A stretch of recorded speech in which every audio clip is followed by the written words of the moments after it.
Wah, tapi ini ngomong-ngomong tadi penampilan Bang Tigor ini bikin sendiri atau dari dulu sehari-hari begini nih Bang? Ya kalau basicnya aku dulu penyanyi rock dari kecil sih sudah lagu rock.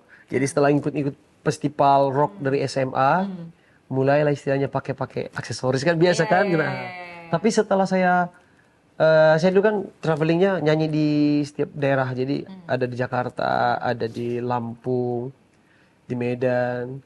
Terus saya juga pernah ke Malaysia. Di Oh, Selangor iya, iya, ada iya, kontrak iya, yang iya. harus Iya, diselesaikan iya. selama 3 tahun. Terus terakhir saya di Bali. Setelah di Bali lah kurang lebih 15 tahun, saya kayak menemukan jati diri lebih berpenampilan lebih wah lagi. Maksudnya kebetulan kan semua outfitku dan maybe surprise topiku aksesoris yang ku bikin sendiri. Sendiri.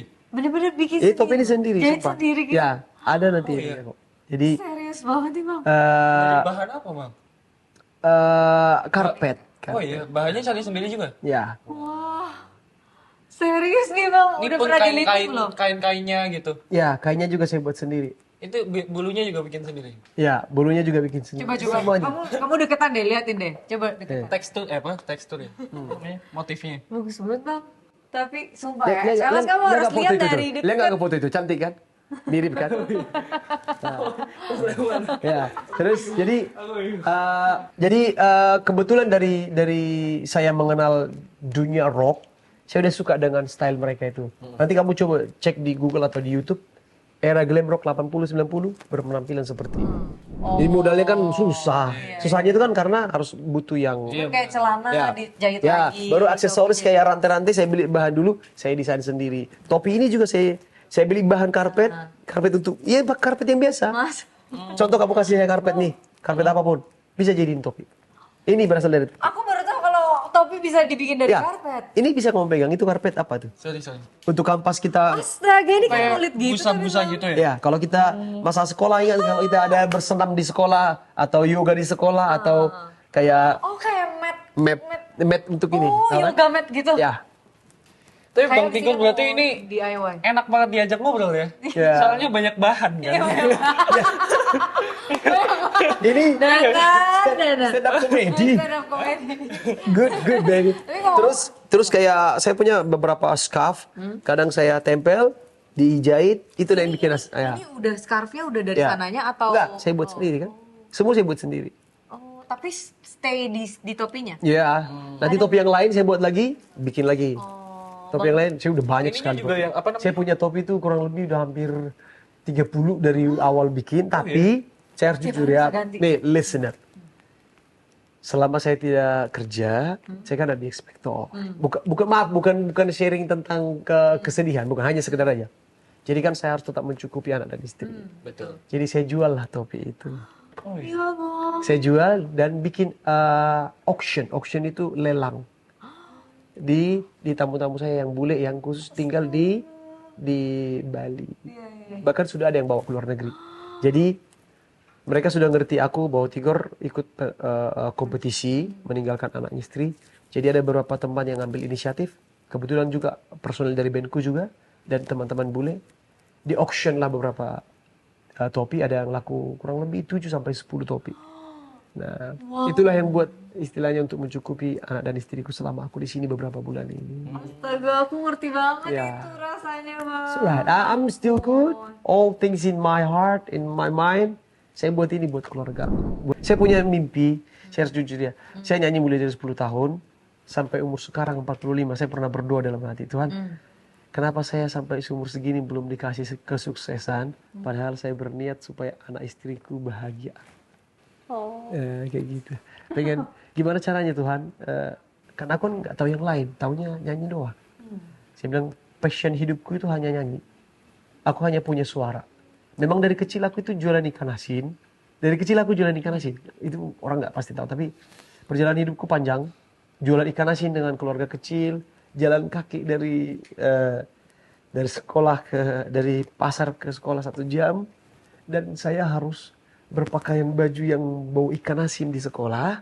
Terus teman-teman menggelarin aku si ikan asin karena baju yang kupakai tadi itu kan kugantung dulu di paku. Bang Tigor, aku jadi menangis. Ya serius. Astaga. Aku gantung dulu di paku supaya aku buka kios. Untuk buka dagang. Pakai kacamata dulu biar kayak Ya. Bang Tigor. Jadi setelah aku ke sekolah, pakailah baju yang tadi ku gantungkan, bau itu. Dan ku sadari bau itu setelah aku berkeluarga. Belanjalah aku ke pasar disuruh istri. Ku belilah ikan asin. Tuhan Yesus ternyata bau sekali. Jadi aku baru sadar, oh berarti inilah sebabnya aku digelari si ikan asin. Oh. Dan aku begitu Nggak, tapi aku yakin. bangga dengan perjalanan hidup. Wah, aku juga.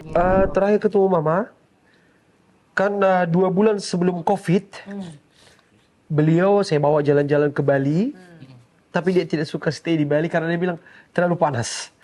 Dia hanya 3 bulan di Bali, terus saya antar langsung pulang dia ke kota kelahiran saya itu namanya Tarutung, atau si Borong-Borong, tapi yang 6 jam terpencil dari Medan.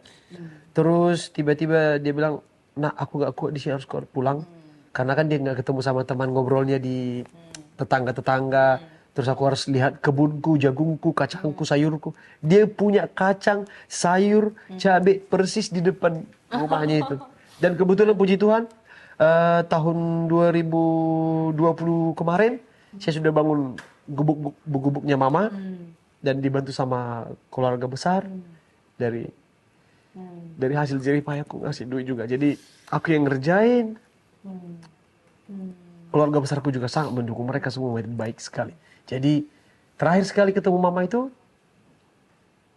3 bulan atau 2 bulan sebelum COVID. Sebelum COVID. Nah, Bang Tigor, kalau misalnya sekarang nih punya kesempatan mau ngomong apa buat mama? Ada pesan? Pesannya hanya satu, semoga dia mengerti apa yang saya bilang. Iya. Mama harus kuat biar sehat selalu dan lihat dulu Tigor dapat hasil, Iya. bikin mama bahagia, itu doang. Kan selama ini kan masih yang kecil-kecil lah. Doakan anakmu tetap kuat, mengurus cucumu yang 5 sama menantumu. Yang paling utama, aku masih berharap sama Tuhan, mama sehat sampai aku ada hasil dulu. Please, aku pengen membahagiakan mama. Bawa jalan-jalan, minimal taulah jalan-jalan liburan gitu. Jadi mama harus bersabar, harus kuat, harus sehat. Itu nomor 1. Supaya bisa bawa jalan-jalan, itu aja ya. Sisanya mah gak ada.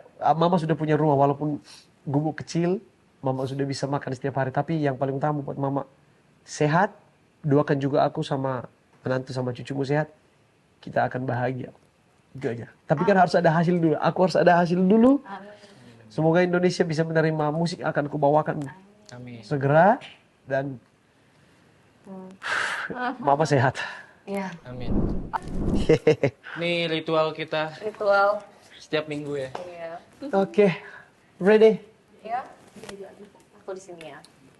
And then I'm back again here. Gak apa-apa ya. Okay, ready? I'm ready? Ready. Okay. Ya. Ya ampun, Excelas. Di sini kita berkaca-kaca, bahkan yang di belakang kamera juga berkaca-kaca. Semuanya pegang tisu. Bang Tigor, harapan apa dari Bang Tigor untuk kedepannya buat Bang Tigor sendiri dan kawan-kawan mungkin? Ya kalau buat pribadi kan hampir sama dengan teman-teman. Kita bisa sukses di dunia tarik suara di Indonesia. Tapi aku punya mimpi paling besar. Apa itu? Saya pengen bawa Indonesia go internasional, tapi bukan untuk bahasa Inggris. Bahasa Gimana Indonesia? saya? Iya, aku kan kadang kalau nonton maaf ya, maaf di spill boleh ya. Aku kalau nonton Korea, Iya. bukan nonton Korea secara sering tapi dengar kok bisa Iya. pop seluruh dunia?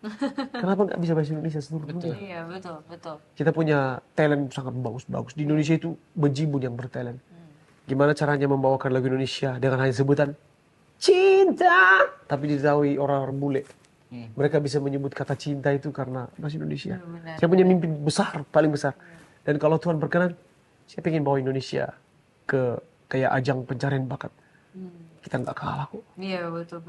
If you talk about English, we can do English. Iya, betul, Easy. betul. Kalau mau bahasa apa lagi? Iya. Mau bahasa Prancis? Ada yang pintar bahasa Prancis dari Indonesia. Mau bahasa Cina? Ada yang pintar dari Indonesia bahasa Cina. Jadi Indonesia tidak akan pernah kalah kalau masalah kualitas bernyanyi.